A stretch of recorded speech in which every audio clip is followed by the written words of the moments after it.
Good afternoon and welcome to Coppin State University's Black Male Initiative's virtual town hall. The town hall is entitled Keeping Your Head Up, Navigating the Complex Web of Historic Oppression, Racism, Violence, and Strife in the United States. Strategies and Tools for Black Male Empowerment. I'm excited to be here today.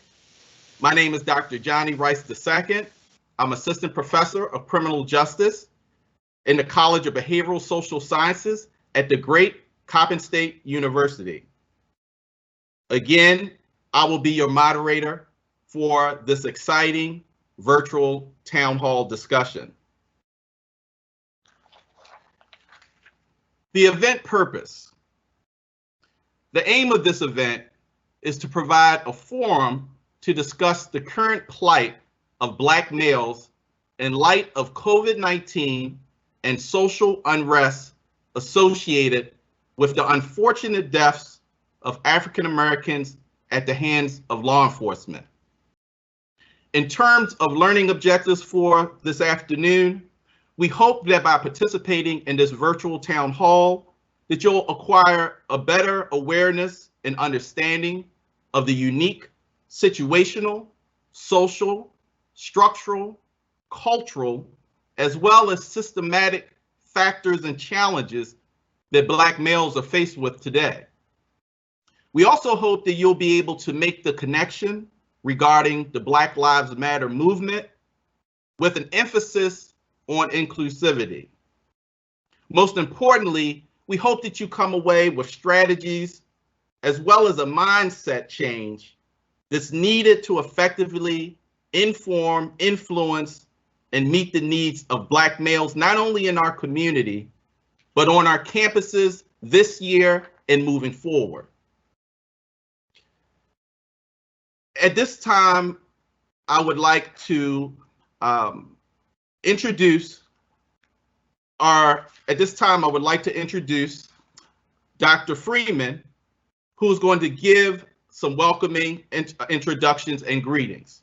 Dr. Freeman is committed to supporting the Black Male Initiative Taskforce, and he has a proven track record of supporting young Black men as well as Black men on our campus at Coppin State University.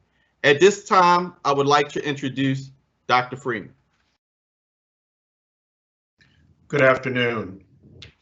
I am Michael Freeman. I'm Vice President for Enrollment Management and Student Affairs. I bring you greetings and welcome on behalf of our 8th President, Dr. Anthony L. Jenkins, as we open our campus to examine Black male achievement and tools for empowerment.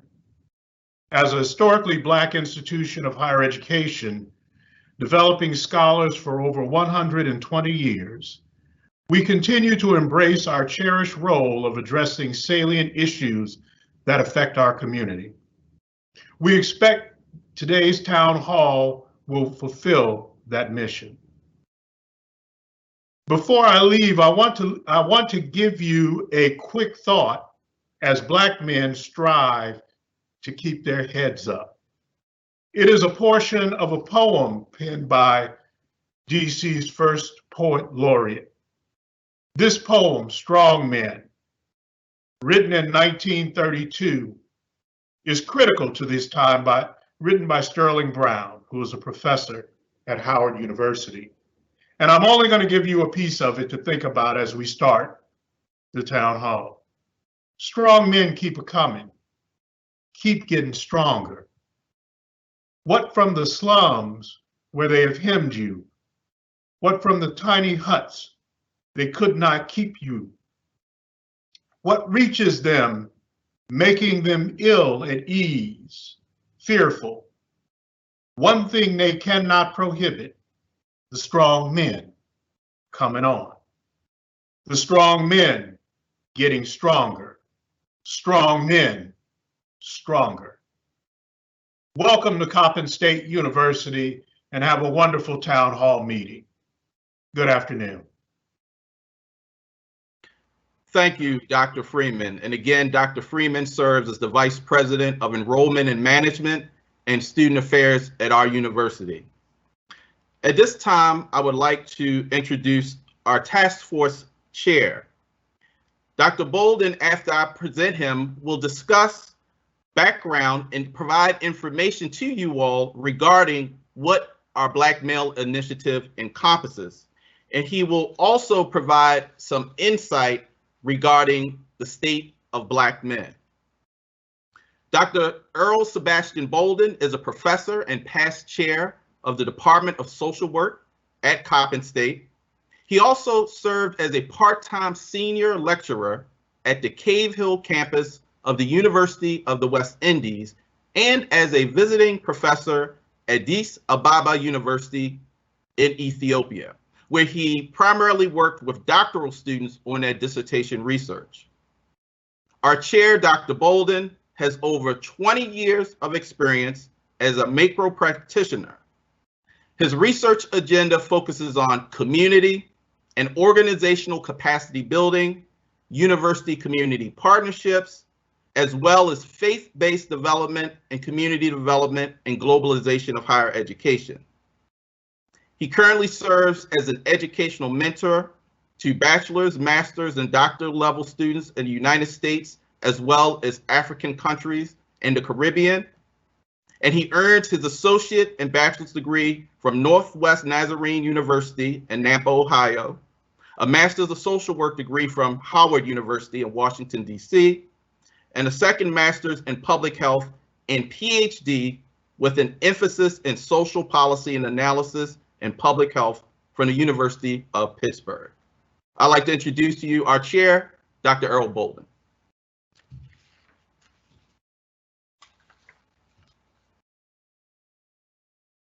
You're muted. Dr. Bolden, you're muted.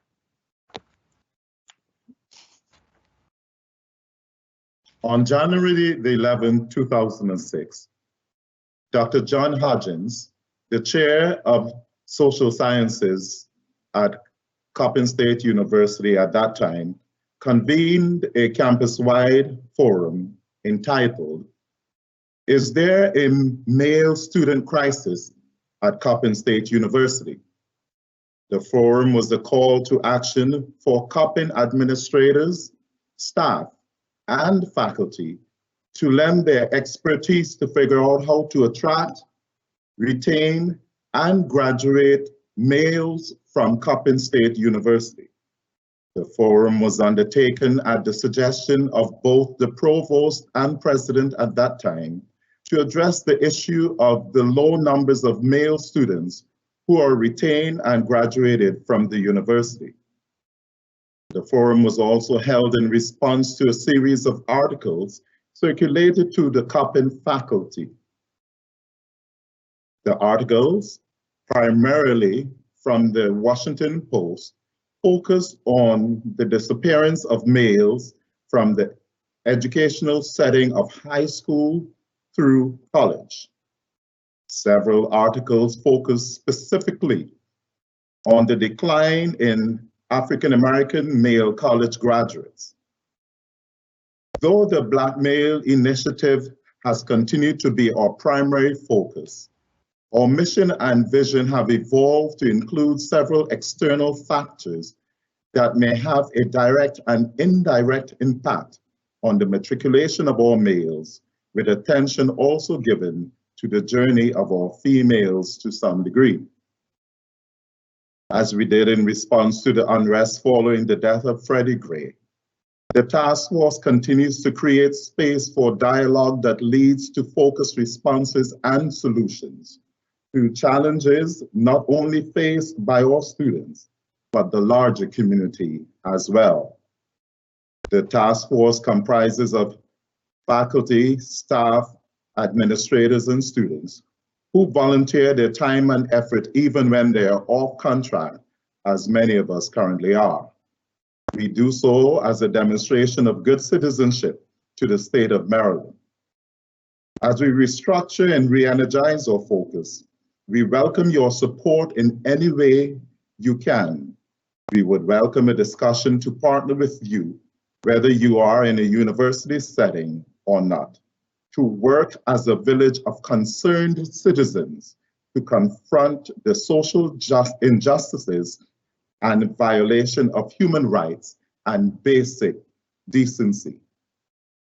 So what about the status of our Black males? According to a 2018 American Community Survey conducted by the Census Bureau, following are some key statistics I wish to highlight.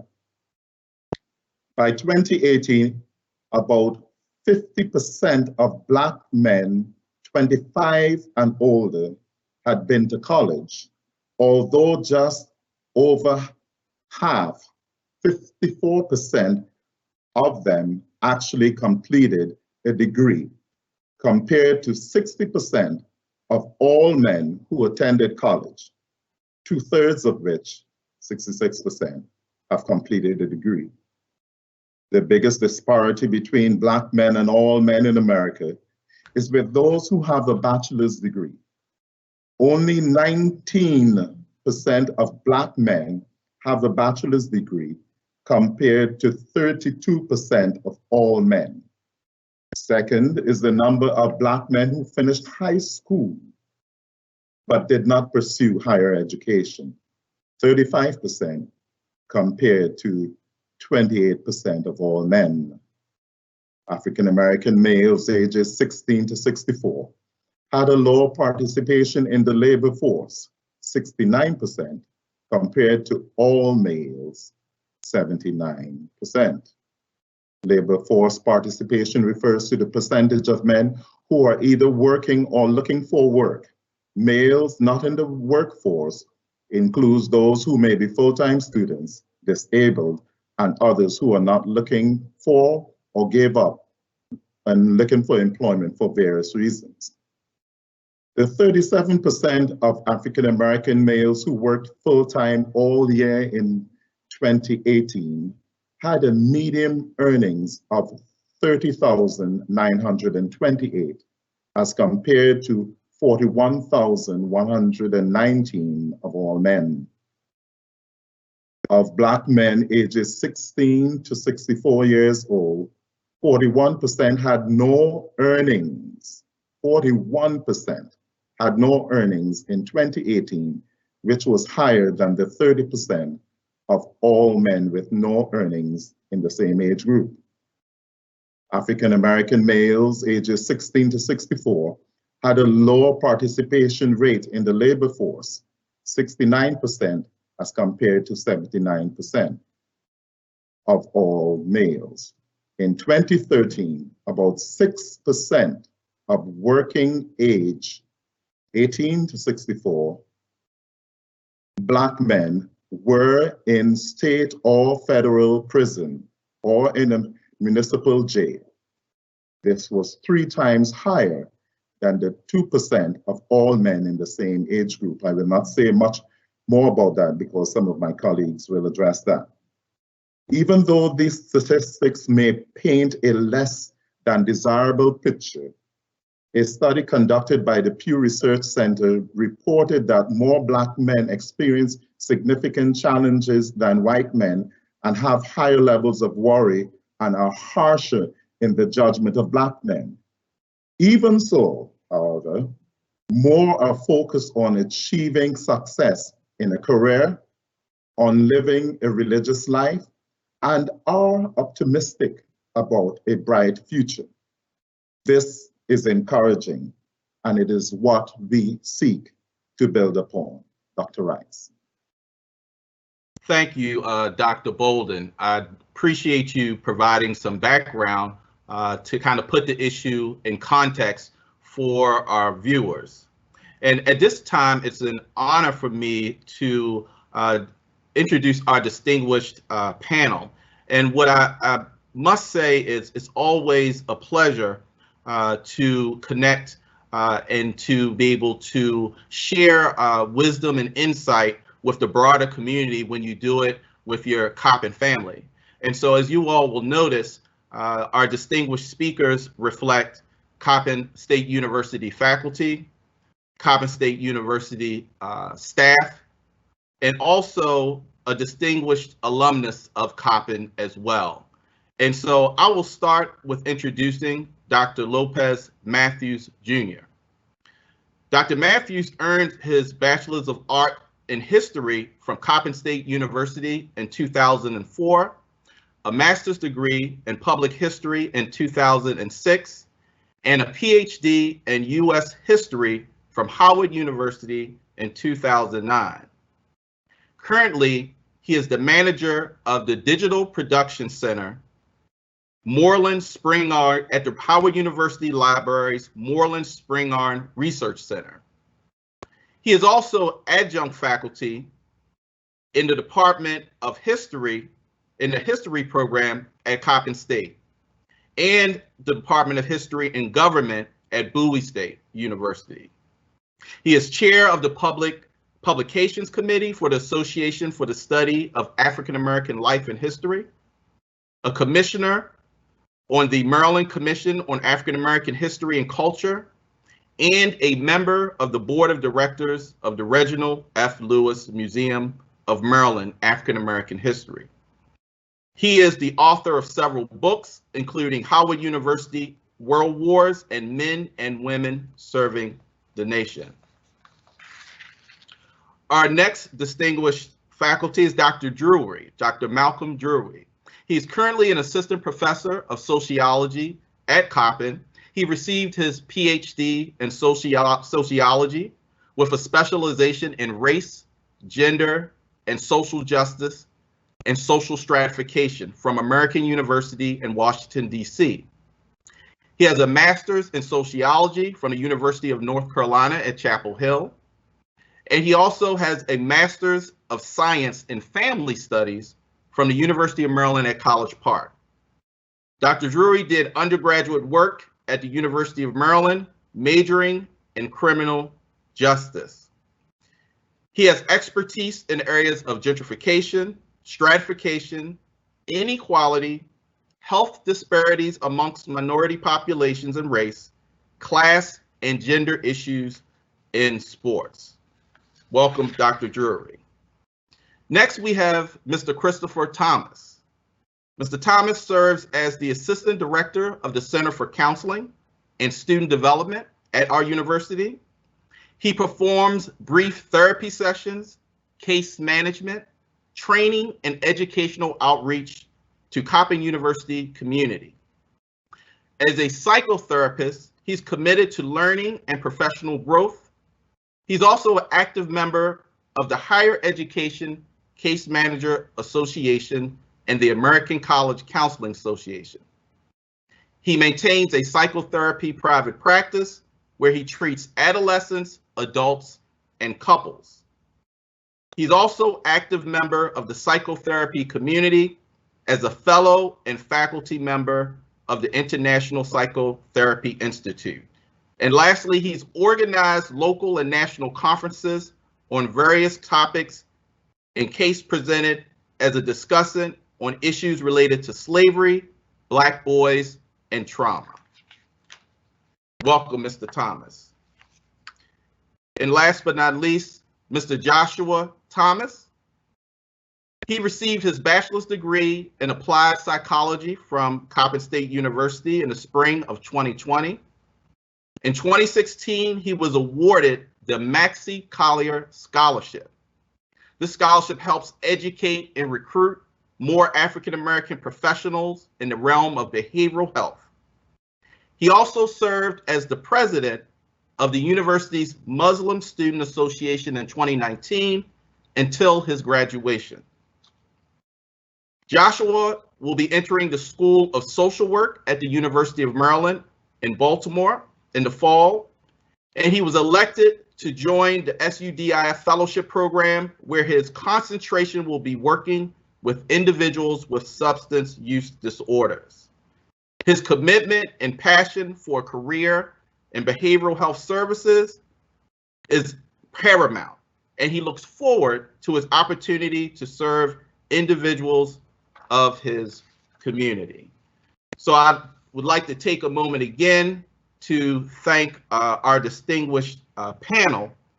And at this juncture, what we're going to do is to set the stage building off of the context and the background that Dr. Bolden presented to our audience, and hear from each one of our individual panelists, and they will be afforded the opportunity to respond to the initial grounding question and make a statement in terms of why we care, why we should care. And I would like for Dr. Matthews to get us started. Dr. Matthews. Hello, everyone. Greetings. I wanted to begin by talking about the historical outlook of the Black male. And one of the first things that I wanted to focus on, because I only have 5 minutes, and I always tell everyone I could talk for 17 hours just about Black history. And so I really wanted to start talking about sort of the image of the Black male, going back to the development of race as it began in France with the Jacobins and their idea of classifying people by races. And this idea of classifying people by race sort of developed along with the development of the Atlantic slave trade.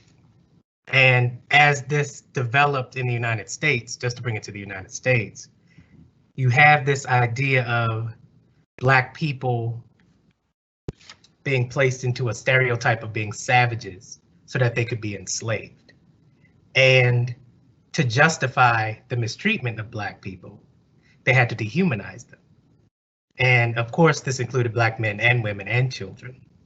And so as the idea of race is developing in America and slavery is developing, you have Thomas Jefferson writing his Notes on the State of Virginia, where he's saying Black people are lazy, Black women are ugly, and that Black people are excitable. This idea that they're uncontrollable savages to justify their enslavement. Then you have sumptuary laws being passed around the nation to say that Black people cannot buy fine fabrics, they can't wear silk, they can't wear good cotton because they have to have this look to dehumanize them. And of course, you always had Black people who stood against this, which is why you had the sumptuary laws. And a great example of this is Benjamin Banneker. When Thomas Jefferson put out his Notes on the State of Virginia, Benjamin Banneker, who was a Black man who wrote an almanac at this time, actually sent him a copy of the almanac. And he said, well, you say that Black people are stupid and they're lazy, but here's this almanac that I've written and I'm a Black man. What do you have to say to that? He responds by saying, well, you're not like the rest of them. You're different. And so he basically dismisses Benjamin Banneker as being an oddity in terms of Black men. And so you have this idea sort of permeating American society, even at its earliest periods. You then have someone like Frederick Douglass, who escaped slavery, became a great orator, traveled around the nation. At a certain point, his white abolitionist partners started to tell Frederick Douglass that he needs to black it up because he speaks too well, he speaks too proper. He's not representing the stereotype and the idea of what a runaway slave or Black male is supposed to look like and supposed to sound like, which was of course very offensive to him because the idea of what a Black man is supposed to be was set in stone. And so this idea has continued even after slavery was abolished, because you have the development of Jim Crow at the end of slavery, because you have all of this development in the Black community in the 3 years immediately following the Civil War, that had to be stopped. And so Jim Crow was put in place to push Black people back into second class status, and Black people back into those stereotypes that were created about them to reinforce the institution of slavery. And of course, as you have Black people pushed back into these stereotypes, you have those who fought against it, like African-American males in the military, who fought against this idea that Black men were cowardly and too stupid, even though they faced discrimination in the military. You have Black men in Hollywood trying to promote a positive image of Black men, like you had Paul Robeson and James Daniels, But then you also had people like Stephen Fetchit, who fed into the stereotype of what Black men are supposed to be. Then you had the civil rights movement, where you had Black men standing up for their rights and standing against stereotypes. But then you also still had Hollywood saying that Black men are supposed to look a certain way, dress a certain way, and talk a certain way. And so today you have the power of Hollywood telling Black men how they are supposed to be in television versus the examples of positive Black men that are trying to break those stereotypes. And so you still see this historical cycle continuing from the time when slavery is developing and they're putting Black men in a box, to after the Civil War, where they're putting Black men in a box and they're trying to fight against it, to civil rights, we have Black men trying to fight their way out of this box. You still have this idea where Black men have to continue to fight themselves out of this box to stop representing a stereotype. And so historically, this has been what Black men have been working against and fighting against. And that's what our young men are dealing with today. And hopefully we will address that as we continue. And so I hope I didn't go over my 5 minutes. So I will move on to my other presenters. Thank you, Dr. Matthews. I appreciate you providing that historical outlook. And now we'll transition to Dr. Drewery, who will give us a sociological perspective. Dr. Drewery. Thank you, Dr. Matthews. Good afternoon, members of the Black Male Initiative Task Force, colleagues, students, and other viewers. First, I want to thank Dr. Bolden for inviting me to take part in this task force. I feel strongly about the mission and the initiatives put forth by this task force, so I look forward to helping to bring about a stronger community through our efforts. Dr. Matthews spoke about Black males from a historical perspective, and I'm going to talk about a little bit from the sociological standpoint. And I think it's important to begin this part of the discussion from a period around the 1960s, the mid 1960s to late 1960s. And this is a period that's marked by change, just like what we're seeing now. It's a period where we saw Black people coming together. It's a period where we saw the federal government seem to take notice of what Black people were demanding. And this was actually the beginning of the Black Power movement in the United States. And we're pretty much seeing that same thing again today. And we have examples back in the 1960s. In 1964, we had the Civil Rights Act that outlawed discrimination based on race. In 1965, we had the Voting Rights Act that prohibited race discrimination in voting. In 1965, we had the Moynihan Report, and that was published in 1965. The Moynihan Report argued that structural factors such as Black male unemployment contributed to the rise of absentee fathers, single mothers, and female-headed households, reproduction of ghetto pathologies, and the overall demise of the Black family. And consequently, the absence of Black men in the home was considered an impediment to appropriate Black male socialization, and boys were assumed to grow up without adequate models of manhood. In 1968, we had the Kerner Commission report, and this infamous report found that poverty and institutional racism were driving inner city violence. Also, during the 1960s, we have marked by several different race riots that were going on. Most notable is the 1967 riot in Detroit, the 1968 riots in Watts out in California, the 1968 riots in Washington, D.C. So we're looking at very similar times, and the 1968 marked the end of the second Reconstruction, and many people are calling what we're going through right now like this third Reconstruction. And I think that has a place for Black men actually to take part in this third Reconstruction. So what's interesting about this from a sociological standpoint is that up until like the 1960s is that, historically speaking, that sociology was pretty much segregated.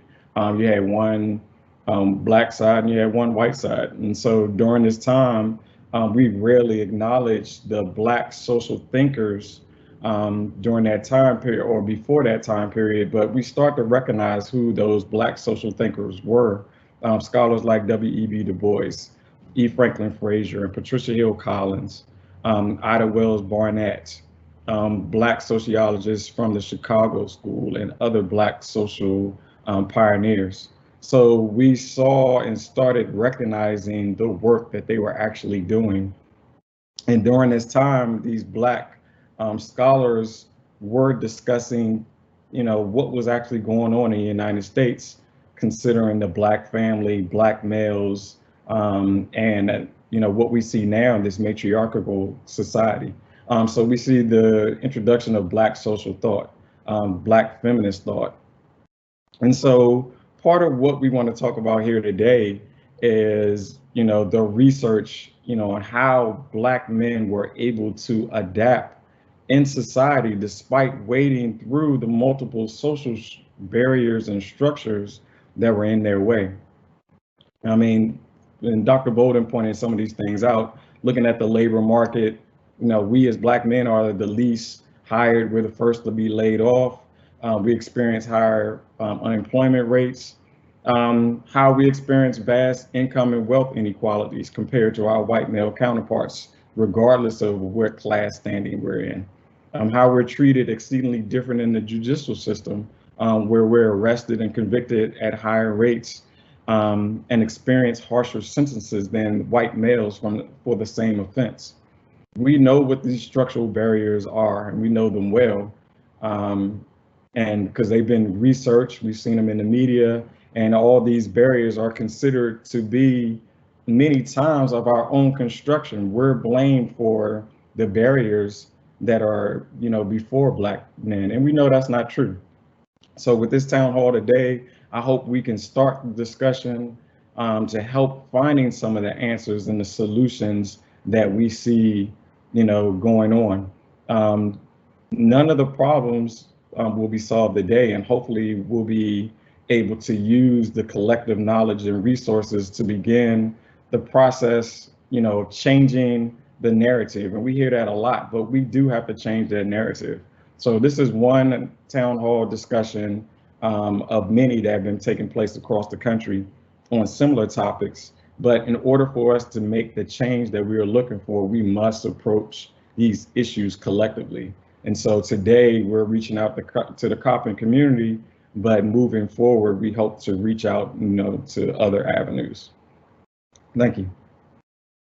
Thank you for those comments, Dr. Drewery. And now we'll hear from Mr. Christopher Thomas, who will provide a health and wellness perspective in relation to the black male. Mr. Thomas. Hi, thank you. I appreciate it. So as a psychotherapist, my view is a bit focused obviously on mental health. And so if you think about the existence of the black man, the existence in America and kind of beforehand, the existence has really been based on trauma to some extent, right? Certainly the transatlantic slave trade, the Middle Passage, has had a lot of trauma. Trauma has been able to continue through black codes, through segregation, through racism that's kind of hip deep in the existence of our country. That intergenerational trauma has an impact. It has a cumulative impact. Whenever you think about trauma and you think about the perpetuation of trauma and racism, there has to be a bit of identification, an identification to the trauma. So, and that's just how isms work: racism, sexism, classism. And so with that identification, the quote victim has to be able to kind of take that in, right? So my job as a psychotherapist on campus, the work I do in the community, is to provide a safe place for black men to speak about that, to mourn that, to label that, to think about that, to process that. And so, And doing that and providing that safe place, we can begin to increase our capacity to be resilient, to overcome, to shift from a deficit model and being deficit oriented to being strength based and be strength oriented. The great James Bolden talked about the invention of the N-word. I'll leave it at that, the N-word. And what he talked about was how the N-word was invented, right? It wasn't invented by Black people, right? And so it was invented by white people. And so white people have to think about kind of why that was invented, how that was invented, and kind of what was going on that forced them to put into all the negative things into the N-word, right? The cause of all the suffering in the world, right? The cause of all the problems, right? And so Black people, especially Black men, have been the symptom bearer that have carried that burden for long periods of time, right? And so for Black men to recognize that, to be able to think about that and process that, and to be able to kind of bounce back from that, right? To be able to realize that realize their full potential, right? To be able to realize their full power and their purpose. And their purpose is something that's just ingrained. It is what it is. It's like it's like waking up, right? It's not something that has to be kind of earned. It's not something that you have to kind of study for. It just is what it is. So my job, I think on campus, and my job here is to be able to kind of unpack that, right? To shift the perspective, to shift the narrative, to imbue a sense of purpose in Black men. Thank you, Mr. Thomas. And now we transition to Joshua Thomas, other Mr. Thomas, and he's going to discuss in his opening statement the lived experience. Joshua?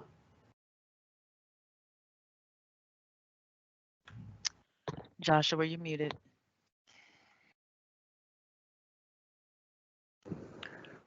Bismillahir Rahmanir Rahim. Walhamdulillahi Rabbil Alameen.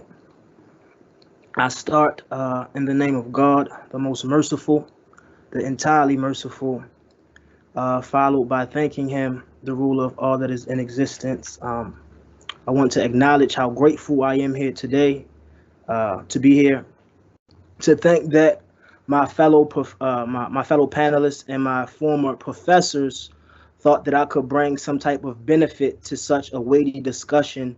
It says a lot and it means a lot to me. So I was asked to speak about the lived experience. And when I look at these two terms placed together, of course, I pose the question to myself, how have I experienced life from the onset of my existence up until now? How have I experienced being Black and a male from the onset of my existence up until now? And I would say the entirety of my life, I have constantly been in critique of my Blackness. I've constantly critiqued my own Blackness. How Black am I, right? And what from an early age, Black to me was a lot of things, but two things stood out to me. Black was Southern America. Black was going to church with your grandmother on Sunday. Black was pork. Black was also, from another perspective, was being urbanized, being from urban neighborhoods, being rough around the edges, being hard, being gangster, right? This was Black for me. But I was neither of these things, right? So I was not Christian. I was raised Jewish, and I was raised by my father in the suburbs of Baltimore County. So then, because of this, what I perceived to be Black, I then went out and tried to be these other things, and of course, I failed at that, right? So the constant critique of myself and my blackness led to chasing a lifestyle that wasn't beneficial for me spiritually, physically, and the likes of those things. And I realized when chasing this lifestyle, these lifestyles, or these stereotypes, so to say, I never thought that that this was to appease everybody else. That everybody else would say, you know, you got the black card, and I never took the time to realize that I'm as black as can be. I can't run away from my blackness, right? So this was my experience being black, and to end that, I had to come to realize that me as a person, me as a human being, to appease everybody else was not to any benefit to me. So then I came to realize, or I was guided to realize, that it's more beneficial for me to appease the one who created me, and realize before I'm black, before I'm a male, I'm a servant of God. And I say that I identify as many things up until now. I identified as many things, but now, before I identify as black, before I identify as male, whatever the case may be, I identify as Muslim. I identify as a servant of God. And that's how I would like to open up. And I hope, again, that I can bring some benefit to this weighty discussion. And again, I'm thankful for being here. Thank you. I want to thank you, Joshua, as well as all of the other panelists for really setting the stage for the questions that are going to come. I think what we were able to acquire from just listening to each of you is just a better understanding of the historical, sociological, health and wellness perspective. And I think most importantly, Joshua and sharing the lived experience. Which I thought, and I'll just say, Joshua, you more than earned the spot to be here with us. We are all brothers here. So at this juncture, I would like to begin the thought-provoking question phase. And, you know, we all will respond to these questions, I'm sure, based on the lens that we look through. And I know that lens is often informed by our personal experiences, how we grew up and experiences that we had coming of age, our professional experiences, which inclusive of our academic training. So all of those things I know help us to create the person that we are, and it influences how we see the world. And so I'm confident that as you answer these questions, we'll get snapshots of how you see this issue in terms of the black male. And really going back to our opening theme, encouraging black men to keep their head up during a very complex time. So in each of your opening statements, you presented key points for our audience's consideration. Kind of building off of your respective remarks, the question is, what are some of the unique challenges black men face, and black men specifically, young black men who may be in that, you know, age range where there's higher incidence and prevalence of premature death, but not limited to that. What are some of the unique challenges black men face today, and what are really the implications if we ignore some of these problems? And what I mean is that in terms of problems, the racism, the violence, the health disparities, the grief and loss, all of those things compounded together. And I would like to go first to Joshua. Great question. I would say to this that a very unique challenge that black men face today is what I would say pop or popular culture, or even hip hop culture, and the detriment it brings to the black man, or how the black man is portrayed within it. And I would start by what we call now trap music, and the notion that not even the notion, but the widespread image of black men as being gangsters, as being drug dealers. If they're not gangsters or drug dealers, they're drug addicts, and they have to have more than one woman that they're sleeping with and things of this nature. This is actually a danger to not just black men, but men in general, that they have to be this type of individual. And this is something like I've been asked to speak about the lived experience. This is something that me, myself, have experienced. Looking at TV, looking at music videos at an early age and saying, this is who I want to be. And I'm gonna do everything in my power to become that. And it led me to many things. One of them being prison, because I was chasing that type of lifestyle. And if we do not drill it in our children's heads at an early age that this is not what a man is, this is not what men do. Men do not sell drugs. They do not kill each other. Then we will continue to have black men in prison at alarming rates and strung out on drugs and the likes of these things. Yeah, that's what I would say to that. Thank you, Joshua. Dr. Matthews, your thoughts? One of the things that I was thinking about while I was listening to Joshua speak was when I teach my class, I always talk about during the Reconstruction era and at the turn of the 20th century, African Americans created these books that they called self-help books. And they aren't self-help books in the way that we would say self-help books today. They're basically biographies or encyclopedias of successful African Americans, because they understood that Black people and young Black people needed to see successful Black people so that they didn't believe the stereotypes that were presented about them. And so they knew that they could grow up to be whatever they wanted to be. And because at the time you had newspapers like Harper's Weekly that would present these grotesque images of Black people to Americans, how this is what Black people look like, this is what Black people act like. And so as you were talking, Joshua, that's what that made me think of, how we really need to be vigilant in basically protecting our image as Black people, not necessarily respectability politics, because I know people say they hate that, but there are positive images that can be promoted to our young people and not call that respectability. And so I think that that's one of the things that we need to impress upon our young people today.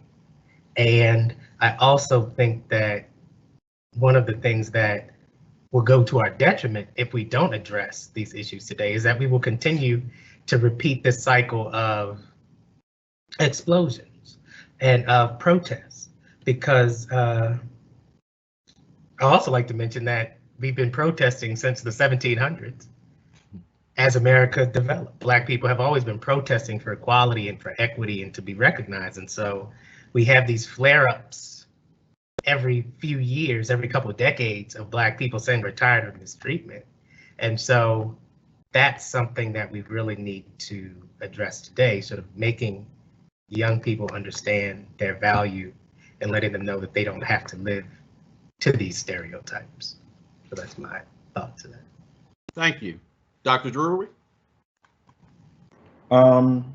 It's a great question. And actually, I see us being in a great place for what I see as being opportunity as Black men, because we've actually come to a period of time where it seems like the Black men are not needed. In some cases, we're seen as an endangered species. And I've heard that, coming from different research on different programs, that we're slowly fading out of society. And as I mentioned a little earlier, and Dr. Bolden, also with some of the statistics, the number of Black men in our educational system is dropping. And continuing the trend, the number of Black men in the household is dropping. The number of Black men in full-time employment is dropping. So these are a few examples of, the patterns that we're seeing. But also on the other side of that, we are seeing a number of Black men murdered increasing. We're seeing a number of Black men who are incarcerated, or have been in the criminal justice system as increasing.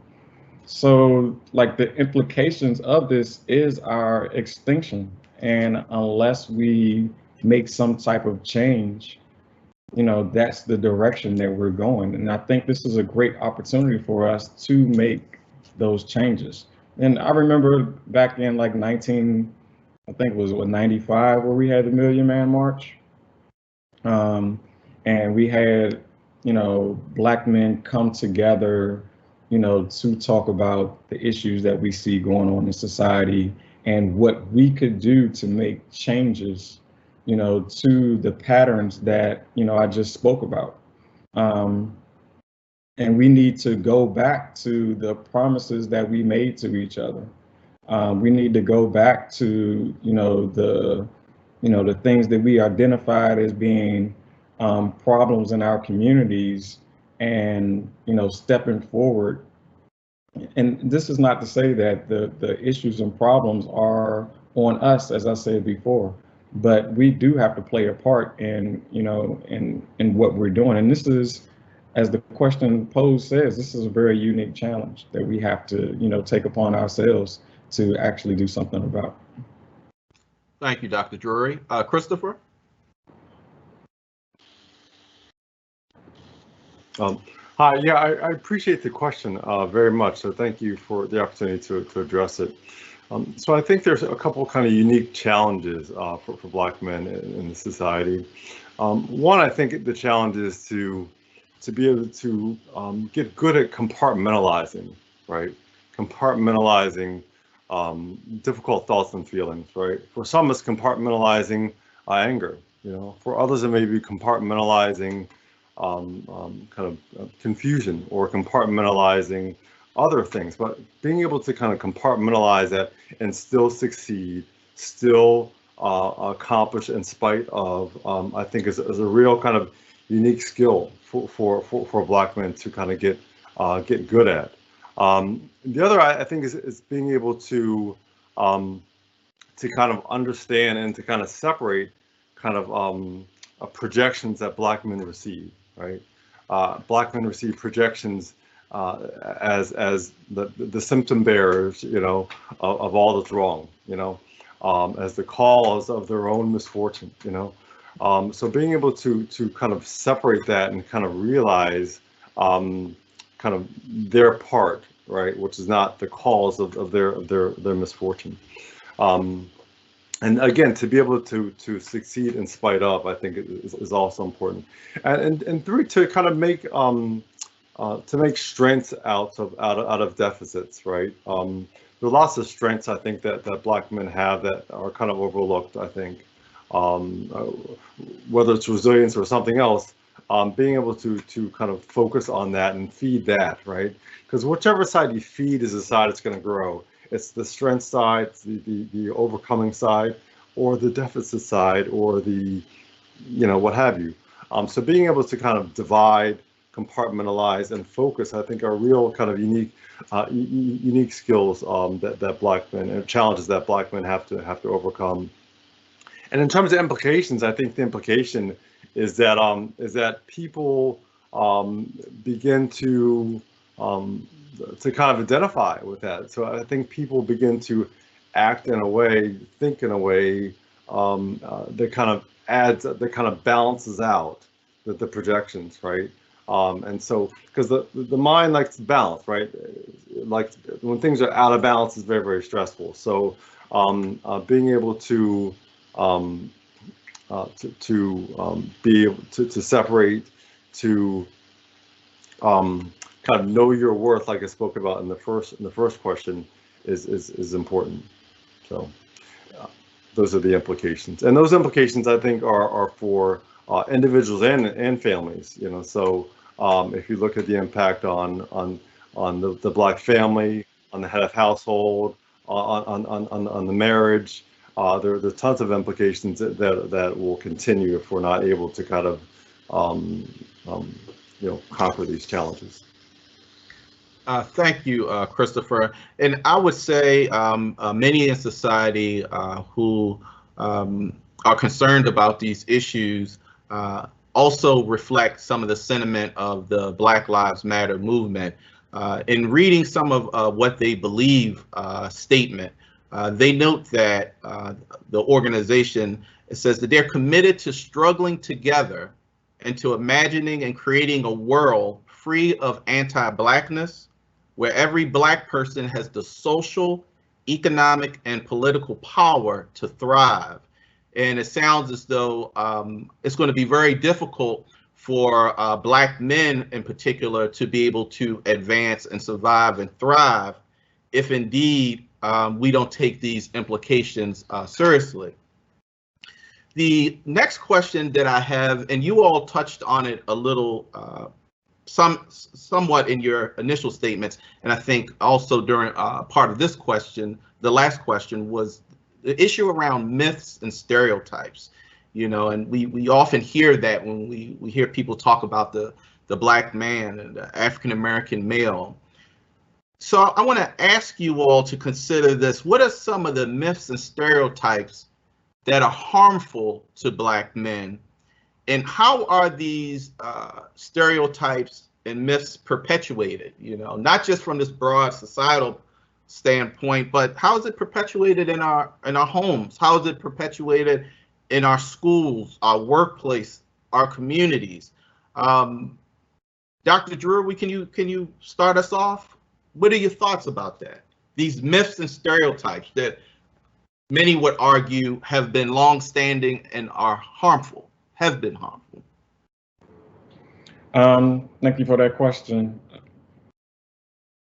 The myths and stereotypes of the Black men has plagued us, you know, since the beginning, since we came into this country. You know, which my colleagues and other panelist members have mentioned before, us being lazy, us not wanting to work, us not wanting to take care of our families or our children, or us not wanting to be where, you know, sexual predators. And so the only thing that we do is chase after, you know, different women. You know, so those things have always been a part of, you know, how we've been seen. And it's a part of how we've been portrayed, you know, in the media, in the movies, on television. The picture of the Black man is always something negative. We never really see any positive depictions of Black men in those areas of those places. And so if we've had the luxury or the opportunity to travel across the world, most of the time when somebody, you know, from, you know, Europe or an Asian country or something like that sees us, the first thing they're thinking is, you know, that depiction or that picture that they've seen on television or, you know, on social media. And that's a sad picture because our makeup is so, you know, vibrant and different, and we are, you know, intelligent, smart, you know, nice looking, different shades. You know, we're family men. We're, you know, we love our children. We love to work. We want to work. We love being educated. We love being smart. And so that's the picture that we generally do not, you know, see in the depictions that we have out there. I remember a few years ago, I was teaching a class, and it was a white guy in my class, and you know, he said he was in the he had just come out of the military, and he said the first time that he ever saw, you know, a Black person was when he went to the military. You know, and he's almost 22 years old. And now he's sitting in front of a class or sitting in a class where I'm teaching him, you know, something that he needs to know. And so this kind of shook him, and, you know, he was kind of amazed by what he was actually able to, to get out of me and get out of the class, because that's not what he thought about Black people. And And that was one of the things that he talked about at the end of the class, that like everything that I thought about Black men is, you know, something different now. You know, I have to take a different look at, you know, who Black men actually are. Thank you, Dr. Drewery. Dr. Matthews, myths and stereotypes, your thoughts?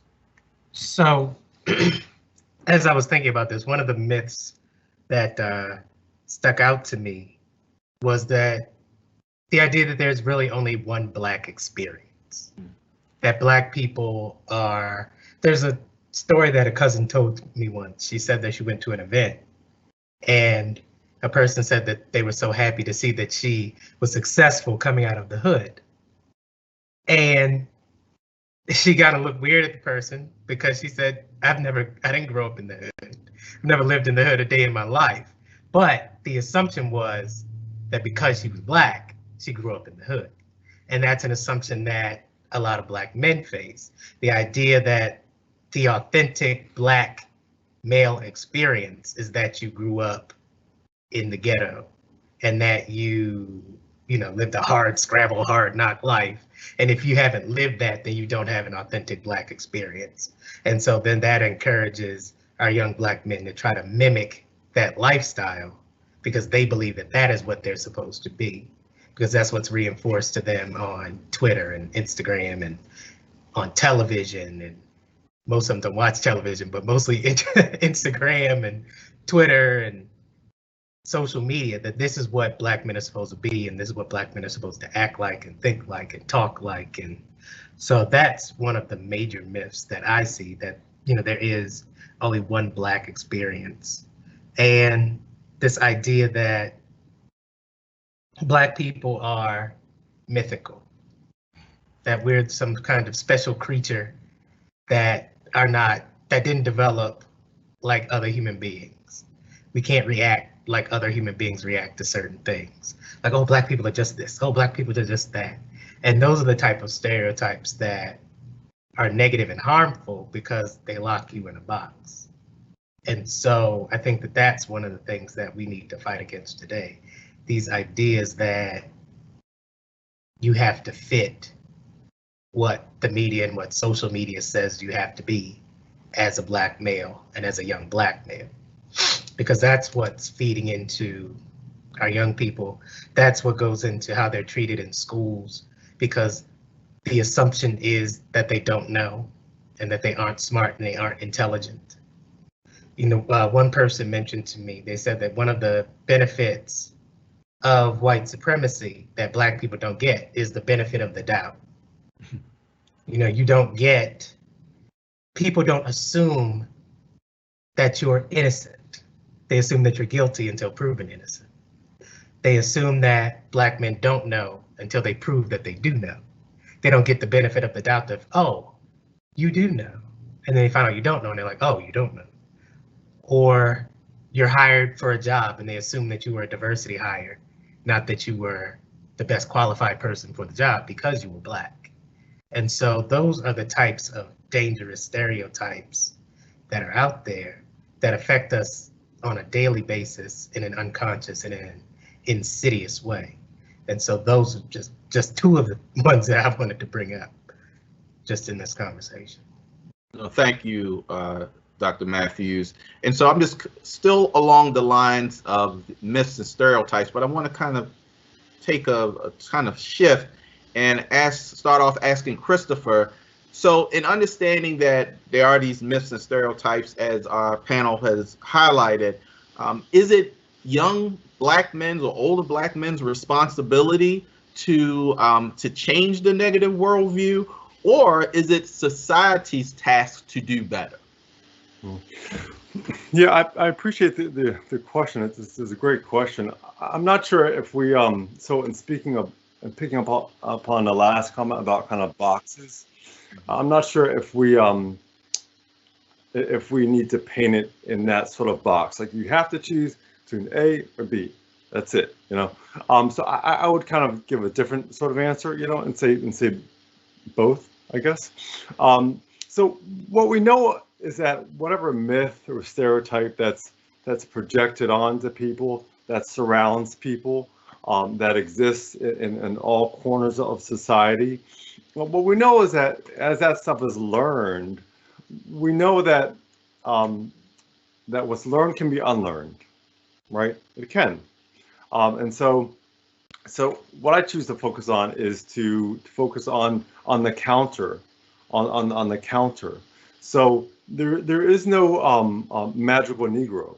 The magical Negro doesn't exist, right? You know, there's not the special unicorn Negro. You know, so the qualities of the magical Negro exist in all. You know, the accomplishments. You know, the drive, the dedication, the performance exists in us all. You know, so kind of learning that I think is an important first step.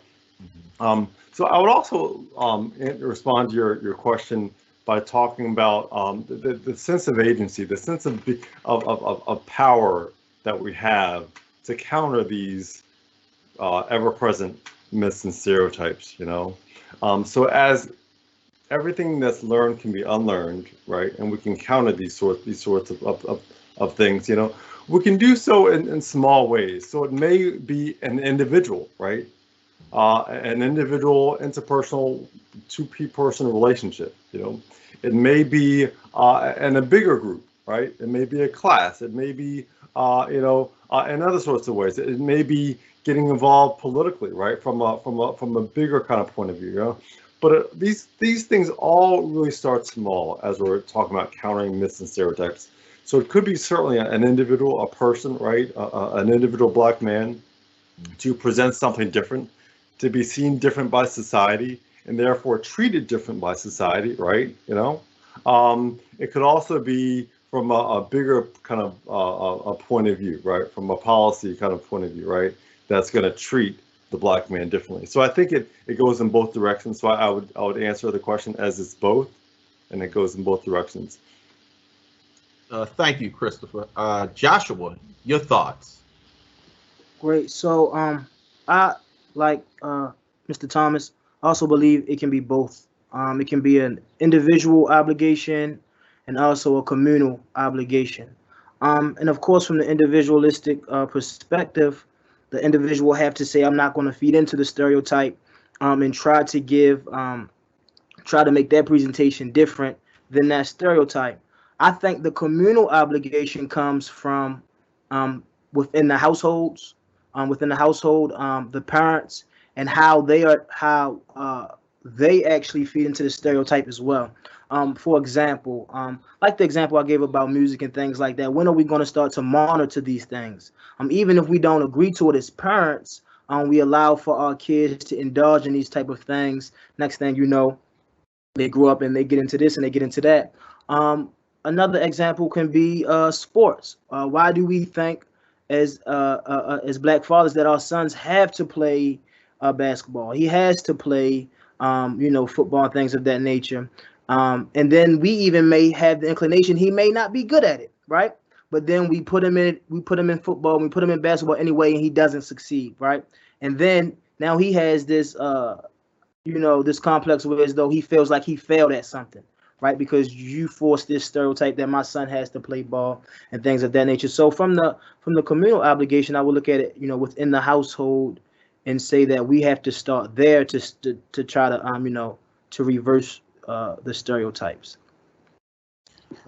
Thank you, Joshua. One of the things that stood out to me was just, you know, I think you all touched on the negative labels, but this balance of what we can do, but also it's a field that society also has a role to play. And I really appreciate that communal perspective that you conveyed, Joshua. One of the things that I think is, you know, and even as a criminal justice instructor, I talk to my students about this thing of self-fulfilling prophecy. So it's important for us to engage our young men and provide them positive pathways, because if we don't, they can actually, those labels ascribed, unfortunately, in some instances, can become reality for them.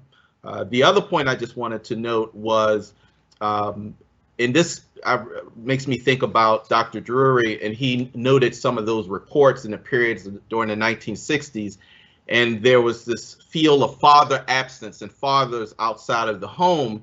And even up till today, there's still this thing where Black fathers aren't engaged. Black men don't care about their children. And I believe several years ago, maybe 2 or 3 years ago, the New York Times had an article that actually went against that and showed that Black men are actively involved with their family, and in some instances at a higher rate than other racial ethnic groups, showing that there is that connection and that care, and also helping to erode that myth of father absence. Gentlemen, based on your observations, again, I mentioned earlier, personal, professional, and academic training, and your unique lens that's been kind of crafted because of those experiences, I want you to think about this moment that we're in, a moment that has been kind of upended in our society due to COVID, upended in our society due to fatalities of unarmed Black individuals, particularly Black men at the hands of law enforcement. In considering this unique moment in history, in pain, what are we saying that young Black men need to how can young Black men overcome the systemic discrimination and contemporary hardships in this day and time in light of all of these other unique issues that are new? So many would argue that systemic discrimination, of course, has been with us historically, but now we also have these two unique oppressive incidents, yet there is an opportunity here. And I'll start off with Dr. Matthews. So one of the things that I think we need to keep in mind is that we need to have a societal shift, because society is designed to always at least let a few African Americans succeed. There's always been a few African Americans who have been able to fight against the stereotypes and have been able to succeed. I mean, Coppin State University is here because of an African American who was able to fight against the stereotypes and succeed. And so we need to push for systemic change to fix a systemic issue. And that is one of the things that has always been consistent throughout history. I always like to point back to history because, you know, it keeps repeating. And one of the things that I always like to tell people is that the Black message has always been consistent. We have always just wanted equity, inclusion, and equality. That's all we've ever wanted, and that's all we've ever said. And it just repeats itself. This is what we want. Well, what do you want? This is what we want. Well, what do you want? This is what we want. Well, what do you want? This is what we want. And we keep saying the same thing. And so that is what, unfortunately, it's going to take systemic change for us to really combat the issues that are affecting young Black people today that are causing the pain. Unfortunately, it's nothing that you can work on it as an individual, and you can control your life as an individual. And that's what can be done. And that's what we do need to let people, remind people to understand. You don't have to respond to the societal issues, and you can overcome the societal issues, but just en masse, we have to change the system. Thank you. Dr. Drewery.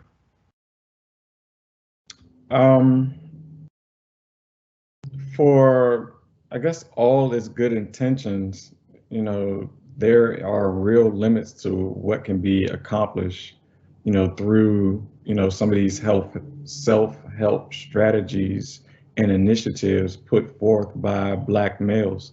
And I keep going back to saying this, it's not our fault and everything is not our responsibility.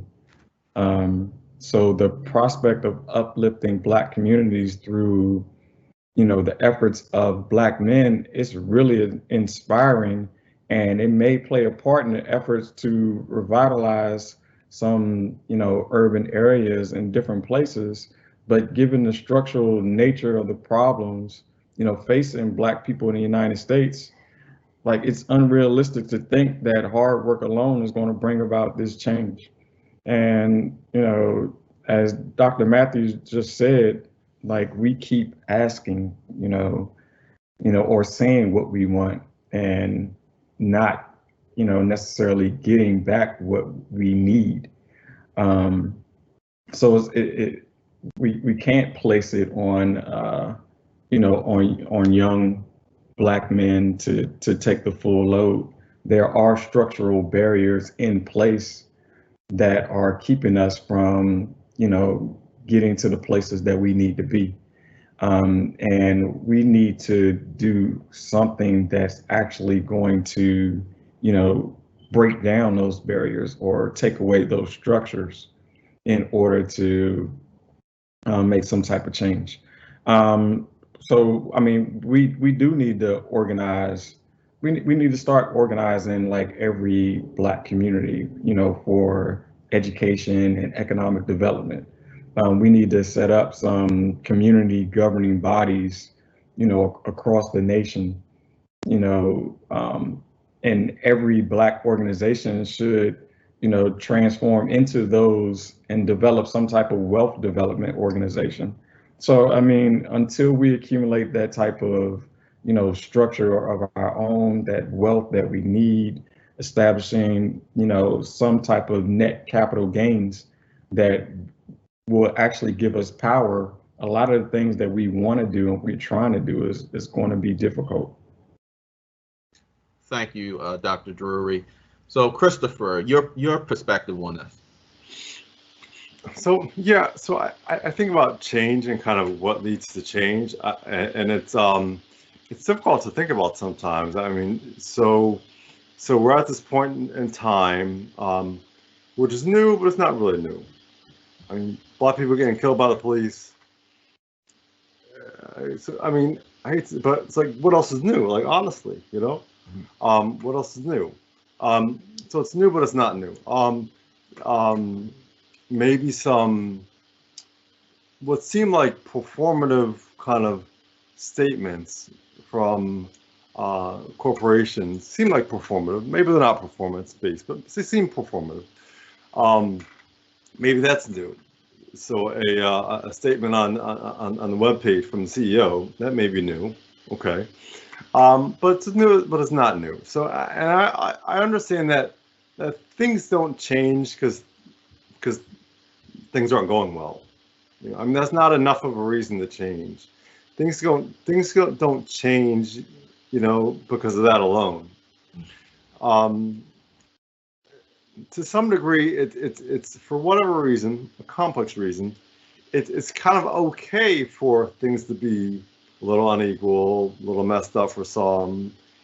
It's kind of okay, like, honestly. And so it continues, right? Year after year after year, protest after protest, tragedy after tragedy, which is kind of depressing if you think about it too much. And so I would say that we all have to just kind of do our part.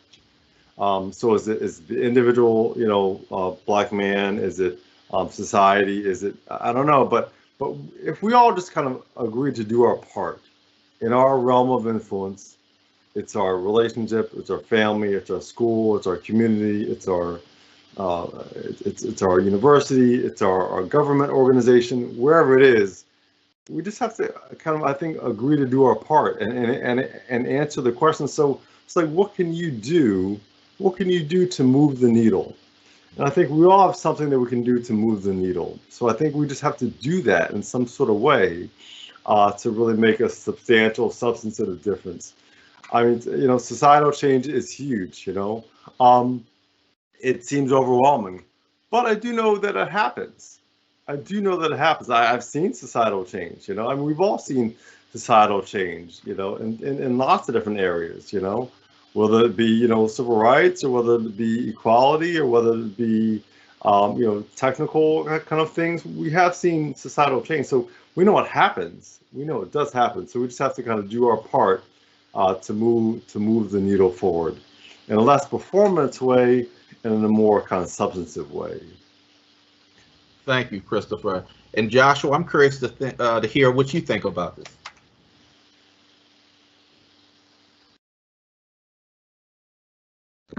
Joshua, you're muted. I apologize, you guys. It's no doubt to say that Black people in America have been oppressed. But I want to bring forth a notion that we have also oppressed ourselves and continue to oppress ourselves. So, contrary to Dr. Drewery and him saying that it's bigger than us asking young men to get it together. I think that's also necessary. So coupled with the communal obligation, it also has to take part on a individual level as well. Thank you, Joshua. One of the things that is true, I stated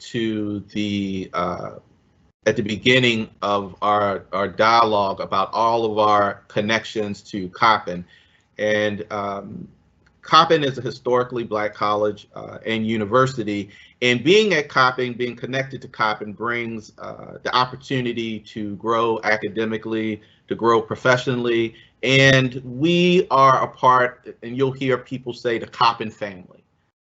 And our campus and being connected to peers and classmates is also a safe space. I think, as Christopher had mentioned earlier, it can provide a safe space for healing for also our students and others on campus and communities external to our campus. And I say that because the question that I have focuses on HBCUs, specifically us as African-American men who are connected to a HBCU that has given us a lot, right? How can historic Black colleges and universities support young Black males, Black men, and train them for leadership that results in transformative change? Transformative change. Dr. Matthews, can you lead us off, sir? I think that one of the things that HBCUs can do to continue to bring about transformative change is to remember what they are and what they have historically been. I think that recently a lot of HBCUs have been moving to this, we want to be like a business, we're a business, we're a business. But that wasn't what HBCUs were founded to be. They were always founded to be more than just a business of cranking out scholars. They were institutions that built up our communities. They built professionals for our communities, and that's what HBCUs have historically been. They've provided safe spaces, they've provided positive reinforcement, they've provided positive role models, they've provided education that centered Black people and Blackness, even when later generations didn't think they did. In the generations that the education was developed, that was what they were doing. And, I really noticed this you mentioned I wrote a book about Howard and in support of the military. And writing that book, I saw how throughout Howard's progression, and I'll talk about Coppin momentarily, but throughout Howard's progression, it has always sort of situated itself to help develop the Black community. And as I look at Coppin, that's what Coppin has been.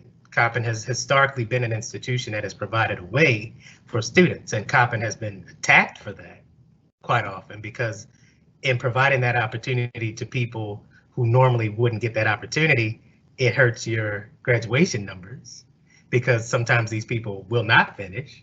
And so it hurts those numbers. And so on the outside, it looks like, oh, you aren't doing what you're supposed to be doing, but really you are, because you're reaching out to this community that needs that support. And while they didn't finish and they didn't make it,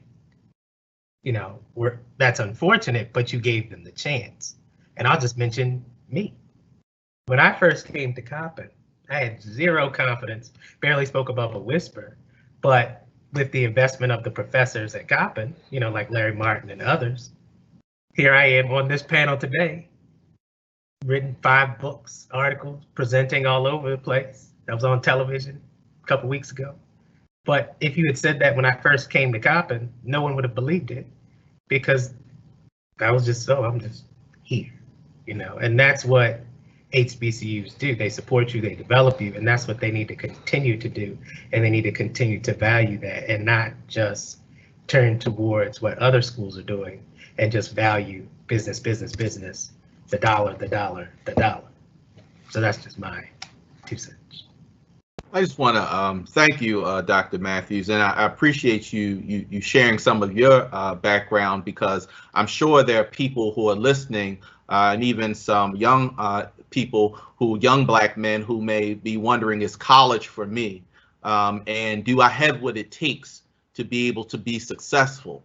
And hearing you, I think it can inspire and give motivation to those young people, particularly those young Black men who may want to go to college, but just feel like they can't meet the bar. And I think that HBCUs such as Coppin provide that space for growth and that pathway for personal development as well. Dr. Drewery.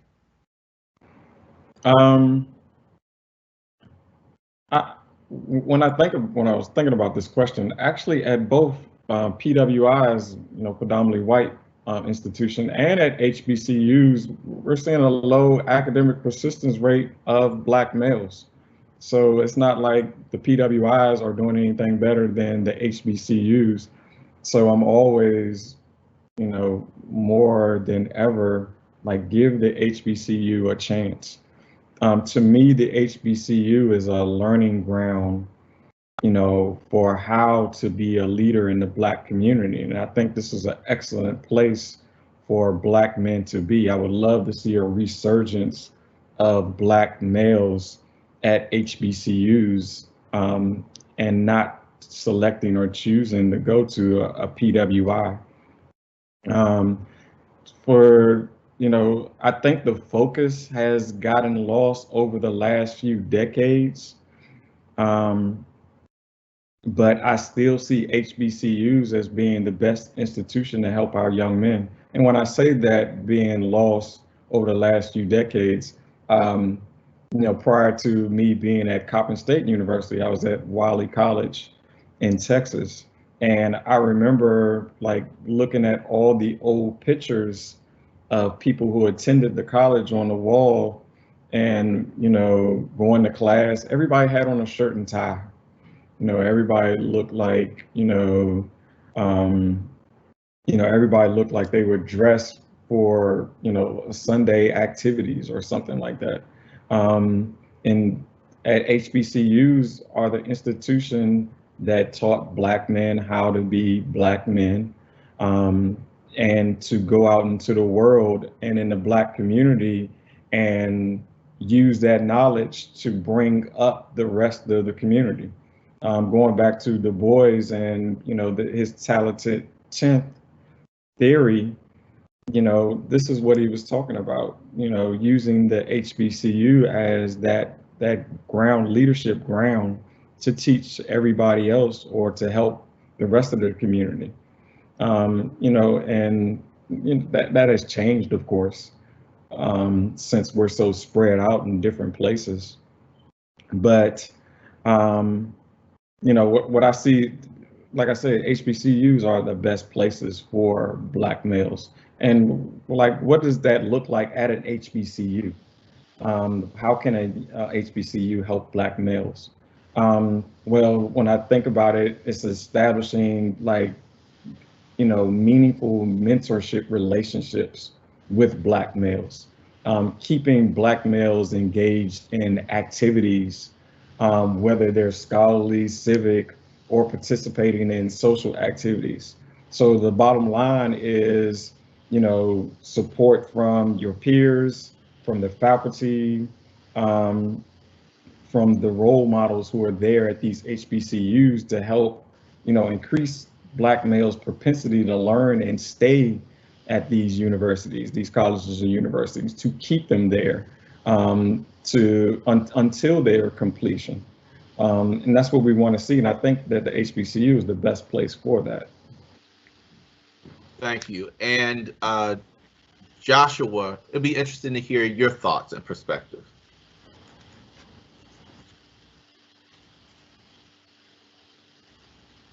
You're muted. The first being that I would say few things come to mind. The first being that I'm scared that black men going into HBCUs, that their hand will be held throughout their collegiate career. And then they get to graduate school and they're not prepared, rather it be University of Maryland, rather it be, John Hopkins and the likes. If they decide to go that route, and that's my concern. So I think that perhaps we need to be tougher on the black males in regards to deadlines and turning papers in and things of that nature. Rather not even the academic side, but the the smaller things, being on time in class and the likes of those things. The second being, one of my professors, Julie Manley, she said to me when I was in the process of graduating and moving on to my master's, she said to me that you have something to offer, and that inspired me. And I had to realize that I've come this far. I've graduated. I'm about to graduate, and I'm moving into this this program in Maryland where it's somewhat of a big deal. That I actually do have something to offer. So if our professors, if our doctors, if our staff members instill in the black men that you actually have something to offer right now, and moving forward, whether it be a master, a doctorate, or just anything it may be, that perhaps it will bring about a different type of culture.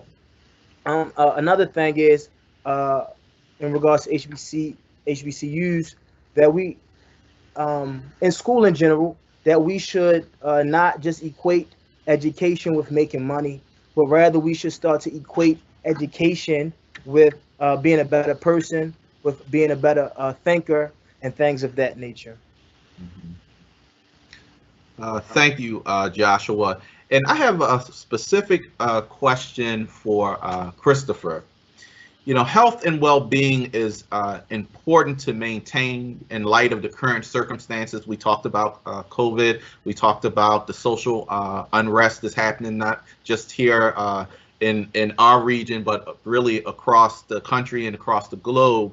How can young black men on our campus, and black men in general, who are on our campus taking classes in the past, who are doing it virtually now, and black men in our neighboring community, how can they reasonably take care of themselves and others in their social network during this really complicated and difficult time? And when I say others in that network, family, friends, co-workers. Yeah.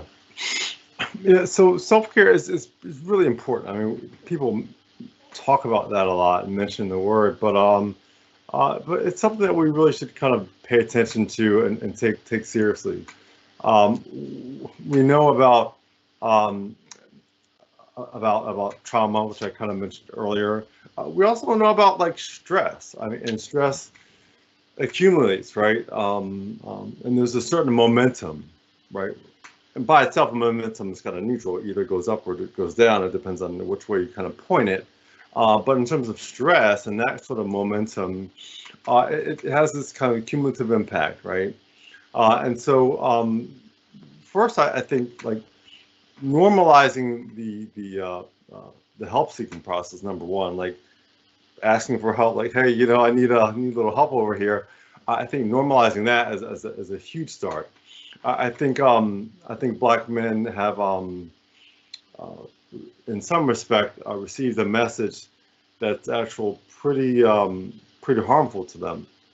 And the message is to suck it up and shut up, basically, and that keeps everyone hurt, sick, and dying. Because this stuff, it'll kill you. It really will kill you. It's the high blood pressure, it's the other forms of heart disease, it's the kind of dangerous kind of things that happen. It's an increased suicide rate. It's early death. It's added to adverse childhood experiences, which Kaiser kind of researched on a number of years ago, that add up to bad things. So recognizing that, I think, is really important. Normalizing the help-seeking process is really important. This sort of thing isn't meant to kind of do alone. I mean, life really isn't. People aren't really kind of lone creatures. We're not lone wolves or the Lone Ranger. We really are meant to kind of live in a community. And so I think using that community as a help, as a support, is really, really, really important. You know, so we see that in models on the HBCU campus, right? Role models that we may not have had prior to coming to an HBCU. We see that in changing the expectations that we have, you know, to thrive and succeed and produce, you know. I think being able to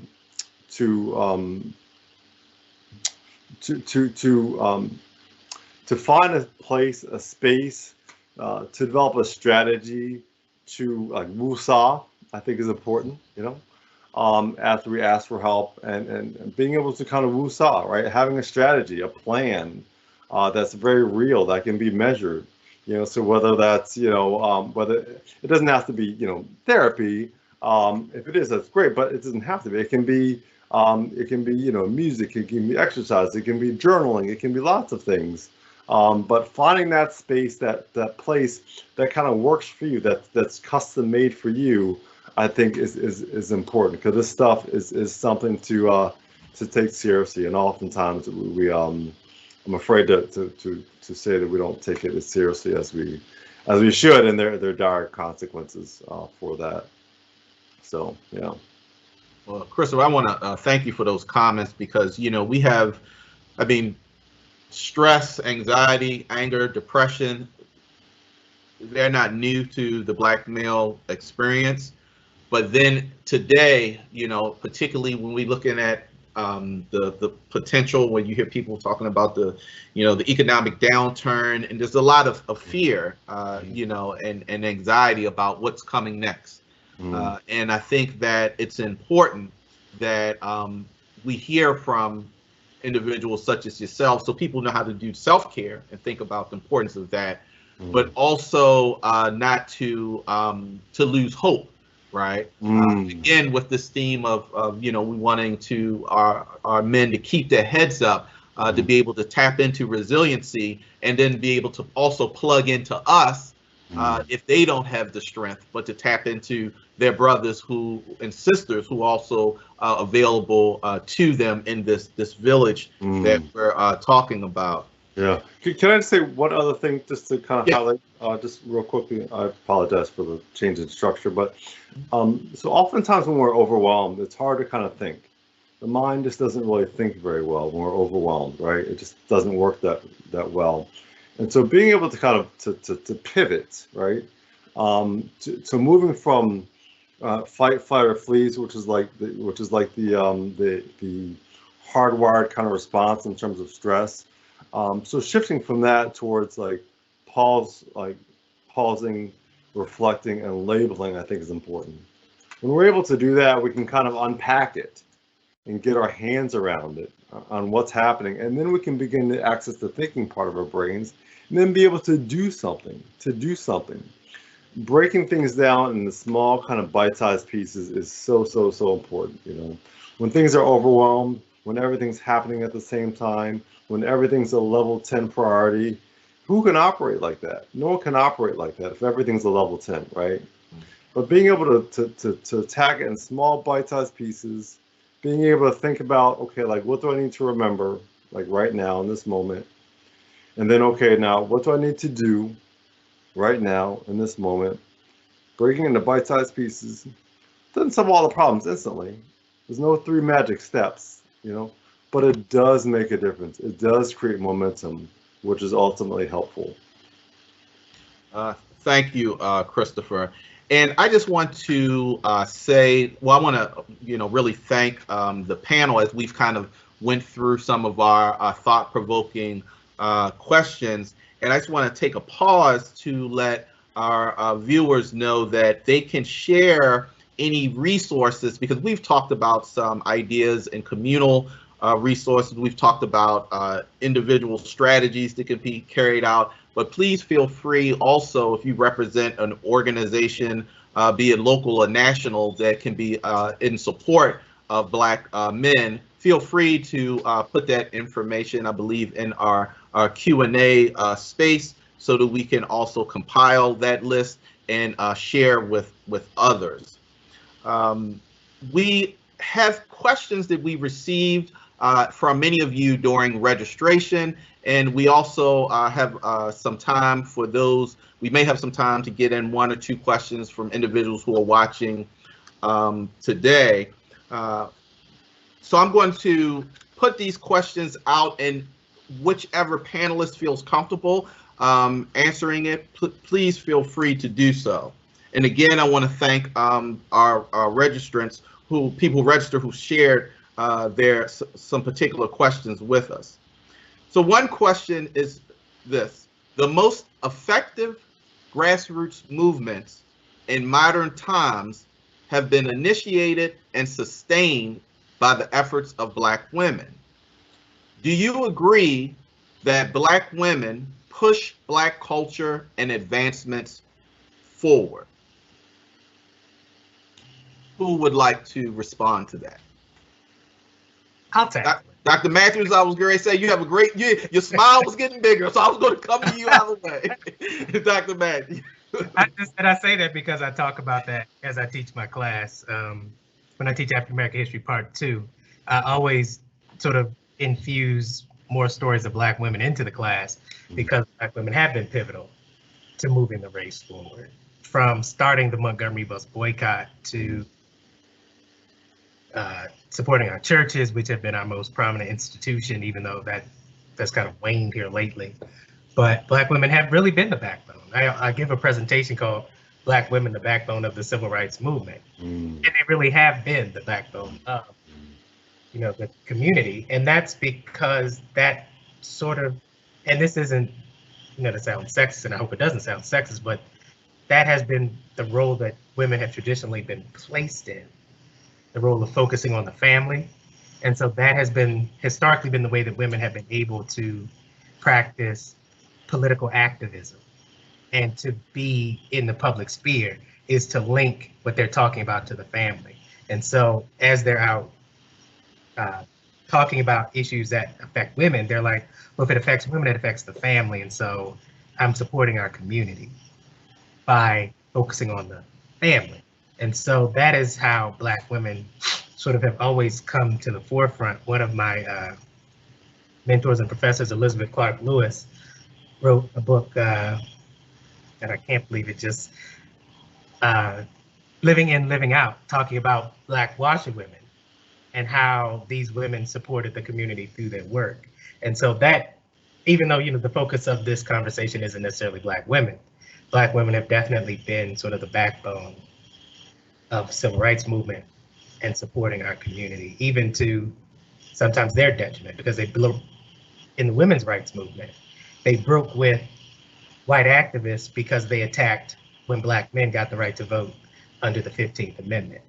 They said, no, we're not just here for ourselves, we're here for ourselves and Black men as well, because we're fighting for our race. And so, Black women have always sort of been the support. And so I don't think that, we would ignore that. I just think that wasn't necessarily the focus of today's conversation, but that's always something that's great for me. And I would just I would just add to that, I'm a male ally to women who are in the domestic violence, sexual assault movement, and they often talk about issues of triple oppression dealing with race, class, and gender. And, I would say they definitely have led the way and also helped to inform some of the work that is done with Black males as well, and they are great allies. And so there's an organization, the DC Coalition Against Domestic Violence, and the UGMA Project, the National Resource Center on Domestic Violence, and many more who have women of color who are committed to also supporting Black men, Black fathers. Thank you. The next question I have is, what is your advice to the 16 to 19-year-old young man or young men who are witnessing, feeling, hearing, and experiencing the blatant realities being displayed today?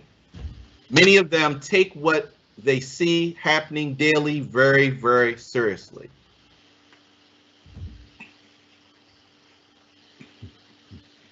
Well, I would just to make a quick kind of comment on that.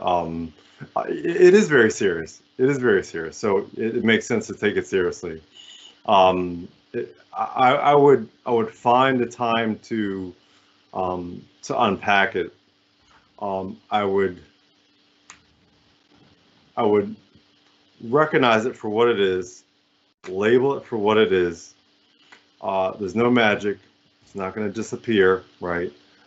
So finding time, like making time in a very kind of real way to kind of unpack that and to kind of address that and to label that is probably the first and most important thing that I would say. Sometimes we just kind of, dismiss things or pretend like, it's no big deal. And we do that to our detriment, So finding a person, a place, a group, or somebody to kind of unpack that is I think would be a really important step to do to kind of address this. Thank you. This question, I'm going to target it to Dr. Drewery. It says, after the George Floyd riots across the country, how can we influence the youth to help be a part of social activism and police reform? Great question. And actually, I guess piggybacking on that last question, as a father of a 17-year-old boy, like I am constantly sending him, messages about, what's actually going on today, and keeping him informed. And I'm always hopeful that I'm going to get questions back, from him about, can you tell me a little bit more about what you sent, or, where can I find some more information on this particular topic. But making, our young men aware of what is going on, in this, at this time is really important because like he's starting to drive. So he has to be aware of, what's the consequences of you getting stopped by the police and how should you handle that situation. You're walking around out in public with your friends. Some of them may be engaged in things, activities or, just having fun out on the street that can lead to some type of trouble. Well, what do you need to do in order to make sure that you're not seen as doing something negative? So I spend a lot of time like trying to like send him little messages and just keep him involved. I'll sit down and watch this television program, send him videos, talk about things that are going on in society. And surprisingly, he hears me. I'm surprised that he hears some of the messages that have come across, because he's actually spoken at a few, activist, situations in downtown DC and different parts of Maryland. And, he's taken the messages that I've sent to him and incorporated them into, some of the things that he is actively talking about in these public areas. So not to say that that's going to, everyone is going to do that, or everybody is going to, be active. I think all of us, it's important for our young men to know everybody has a part to play. And your part is not necessarily one that you have to go out there and speak, but the awareness of what's going on around you is very important also. Thank you, Dr. Drewery. I think we'll try to get in one or two more questions, and then I'm going to transition to Dr. Bolden. Joshua, I'm going to toss this question to you, sir. If you were a law enforcement officer, what would you do or recommend to repair the broken relationship with the Black community? You were a law enforcement officer. What would you do or recommend to repair the broken relationship with the Black community? So I often see on Facebook and Instagram and things like that, the insurgence, so to say, of community policing, being engaged with the community, with the youth in the community, getting out of the police car, racing, you know, Johnny, 13, he lives down the block, things like this, allowing for the community to see you, not just when it is a crime that has taken place, but also when it's a regular day. You know, snowballs, things of this nature, trying to become a regular face in the neighborhood that you're patrolling, so that every time, you know, the neighborhood perhaps sees you, it's not for a negative thing. Thank you, Joshua. Does anyone else want to respond also to that question? I would just add, as someone who was criminal justice person as well, I think it's important to cultivate the relationship with the community, real relationships that take time, and being present, as you mentioned, Joshua, is one important aspect of that. A humanistic approach, you know, not coming into the community as a warrior, but coming in to be partners and to also provide guidance. And I think that, you know, Coppin, we birth police officers, and so we take pride in providing instruction and guidance to the next generation of leaders. And we work hard to also ensure that they have a strong moral compass and can look at their community, our community, through a fair and equitable lens, and still doing that job and requiring accountability, of course, to keep people safe. My last question is, how can university, community-based agencies, and other sectors partner to support the growth and development of Black men? Would one of you all like to respond to that? I guess I'll jump out there. Yeah. And I'll just say that one of the things that the universities can do is work with the grassroots organizations that are out there that are doing the actual work on the ground, who's working with the community on specific issues. Because those are the people who will know where to target the resources and where your help is best needed.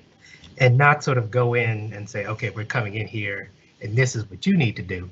But go to them and say, hi, we want to work with you. How can we help you?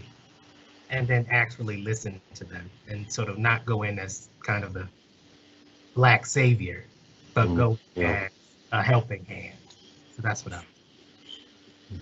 And I would just add one little tidbit to that, and that's in terms of like changing the mindset. I like the comment about the Black savior, like seeing yourself in them. I think there's just a little bit, just a couple little small things that separate anyone on a university campus from anyone in the community.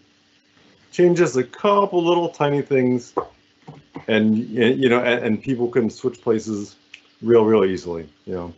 So I think being able to kind of see yourself in them, you know, the university is in the community, right?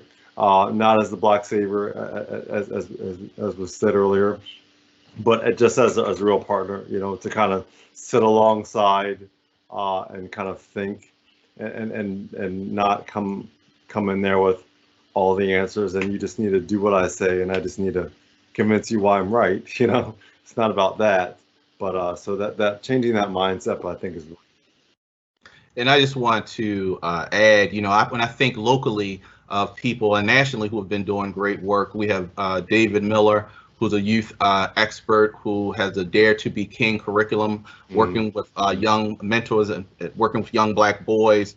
And he's a tremendous resource. And Cameron Miles, Mentoring Male Teens in the Hood, for years has been providing social, cultural opportunities and bringing in community leaders and other experts from all walks of life so the young kings can learn and grow. So those are just also two local programs and curriculum that have that are also national in nature, and I thought it would be important to mention them.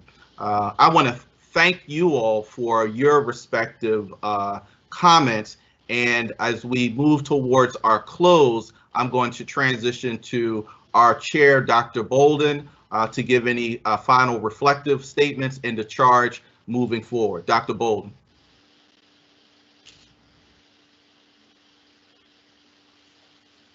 Thank you, gentlemen.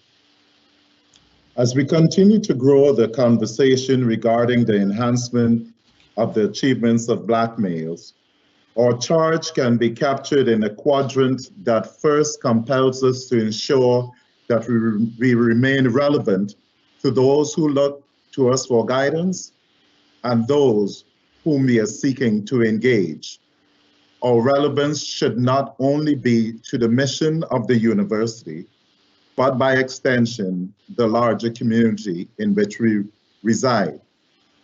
Our goal is to conduct applied research where its practical application is largely wholly embraced by our citizens and develop culturally relevant tools and strategies, some of which were presented in this initial discussion today. As a major institution of higher learning located in the heart of West Baltimore, we must be recognized as an anchor institution and be a vital asset to our neighborhood, our city, and the region we serve. As a task force, we need to play a role in any of these efforts that particularly target males.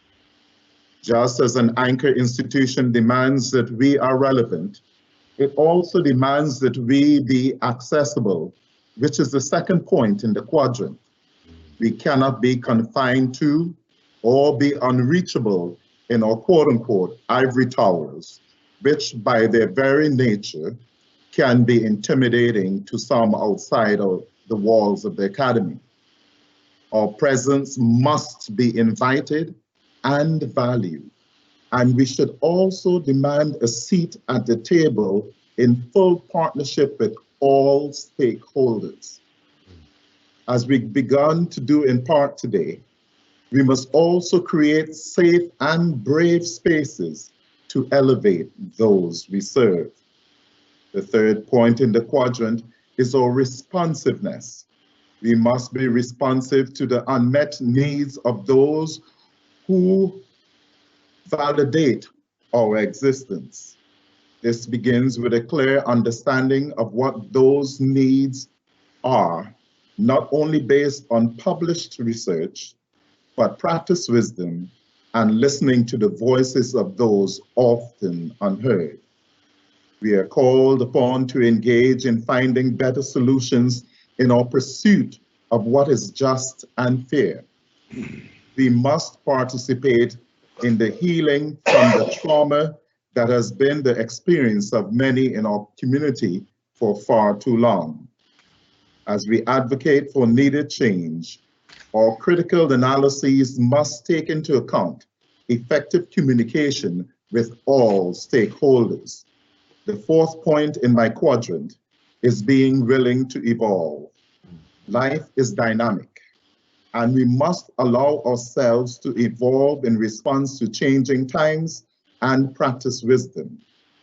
If we are to remain relevant, be accessible, and be responsive to the unmet needs of our community, we must be willing to evolve. We, as a task force, are evolving in response to our mission and current demands. Our aim is to mobilize the strengths that exist and harness opportunities as we seek to nurture potential and transform lives. We must evolve so we can be relevant, accessible, and responsible in order that those in the pursuit of justice may keep their heads up as we create spaces for their growth and development. We must keep our heads up as we navigate the complex web of historic oppression, racism, violence, and strife. We owe it to our youth, we owe it to our children. It is against this backdrop that the task force remains committed to developing culturally relevant resources, making resources accessible, and creating space to continue to grow the critical conversations. We will continue to play our part in ensuring that current and future leaders are well equipped to serve. When you registered, we asked you to indicate whether you would like to be informed of our ongoing efforts, the efforts of the task force. Those of you who indicated that you would like us to stay in touch with you, we'll have your names added to our databases. And if any of you change your mind since registering, you can always email us. In addition, there are so many great questions that we were not able to get to. We will, in a report, attempt to respond to what we can or direct you to additional resources, additional sources. Following, as you see now on the screen, is a list of resources that you might find helpful. It has been our pleasure to serve you this evening. And please be reminded that today's panel will be on YouTube, so you may replay it as needed and share it with others. Again, thank you for joining us this evening, and please be safe.